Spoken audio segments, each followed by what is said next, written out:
क्या air purifier वास्तव में काम करते हैं? आपको एयर प्यूरिफायर की आवश्यकता कब होती है? ये काम कैसे करते हैं? एयर फिल्टर और एयर प्यूरिफायर में क्या फर्क है? कितने इफेक्टिव हैं एयर प्यूरिफायर? एयर प्यूरिफायर खरीदने से पहले किन किन बातों का ध्यान रखना चाहिए? ऐसी ही बातों का सही जवाब जानने के लिए देखते रहिए सीनेजर्स क्लब द्वारा यह वीडियो। आपका घर कितने सुंदर ढंग से बना है या इसके आसपास कितनी हरियाली है, इन सबसे हेल्थ पर कुछ फर्क नहीं पड़ता। फर्क पड़ता है कि आपके लंग्स में जो एयर जा रही है वो कितनी प्योर है। आपको यह जानकर हैरानी होगी कि घर के अंदर की हवा बाहर की हवा से 5 से 100 गुना तक ज्यादा नुकसान पहुंचाने वाली हो सकती है। नॉर्मल एयर में ऑक्सीजन के अलावा होते हैं डस्ट पार्टिकल्स, फूलों के पोलेंस और कई एलर्जेंस, टॉक्सिन्स, घर की किचन से निकलने वाले तेल मसालों के कण और हार्मफुल गैसेस जैसे कार्बन डाइऑक्साइड, कार्बन मोनोऑक्साइड आदि। जब ये कण हवा में पानी के पार्टिकल्स के साथ मिल जाते हैं तो पर्टिकुलेट मैटर या पीएम कहलाते हैं। यह दो प्रकार के होते हैं, पीएम 2.5 और पीएम 10 माइक्रोमीटर डायामीटर के।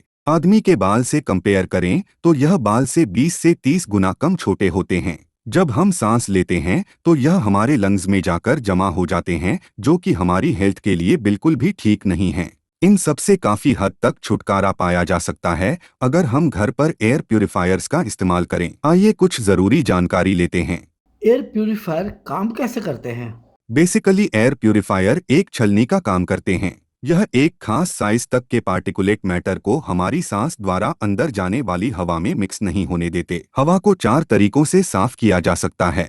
मार्केट में मिलने वाले एयर प्यूरिफायर में इनमें से एक या ज्यादा तरीके का इस्तेमाल होता है। यह है: 1. HEPA filter, high efficiency particulate air filter. 2. Activated carbon filter. 3. Ultraviolet light. 4. Ionizer filter.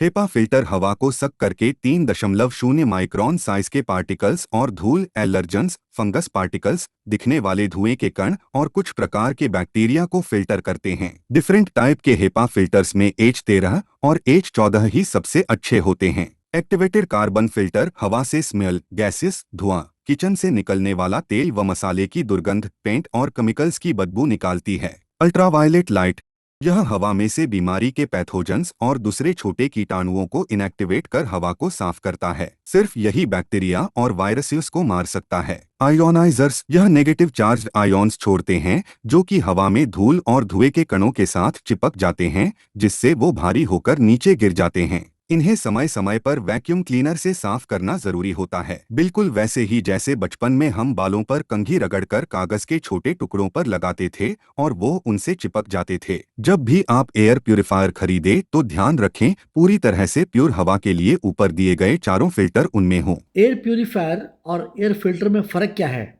Air purifier filter की तुलना में अलग तरह से काम करते हैं।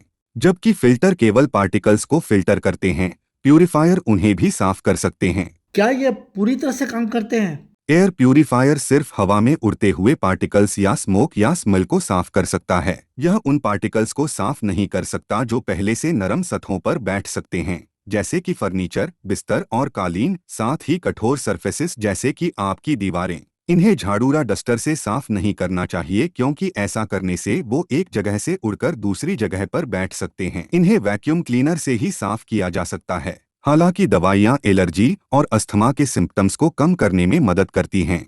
एयर प्यूरिफायर इन समस्याओं के सोर्स को रोकने में मदद करते हैं। एयर प्यूरिफायर दवाइयों का रिप्लेसमेंट नहीं है। किसी भी दवा को कम या रोकने से पहले अपने डॉक्टर से परामर्श अवश्य करें। ये CADR क्या होता है? जिस प्रकार एयर कंडीशनर्स 1.5 टन, 2 टन या इससे अधिक होते हैं, उसी प्रकार एयर प्यूरिफायर्स की कैपेसिटी को CADR में नापते हैं। छोटे कमरे 10 बाय 10 फीट के लिए 250 से 300 CADR और उससे बड़े कमरे के लिए 350 से 400 CADR कैपेसिटी के एयर प्यूरिफायर लगाने चाहिए। हमें पूरा विश्वास है आपको यह वीडियो पसंद आया होगा। इस प्रकार की और जानकारी के लिए सब्सक्राइब कीजिए हमारा चैनल सीनेजर्स क्लब।